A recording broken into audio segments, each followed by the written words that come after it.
In this quick tutorial, we'll show you how to turn off location sharing on iPhone without the other person knowing. Let's jump right in. Open your settings, scroll down to Privacy and Security and tap on it. Then select Location Services. Now, toggle off location services completely. This disables all location features, including Find My and location sharing. If you open Find My, it'll just say no location found, and importantly, no notification is sent to the other person. Swipe down to your control center and tap Airplane Mode. This disconnects you from Wi-Fi and cellular data, so your location can't be transmitted. When you're ready to share again, just turn off Airplane Mode and your location updates automatically. Again, no notification is sent.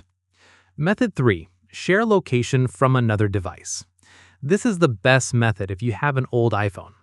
Open the Find My app, tap Me at the bottom right, and drag up.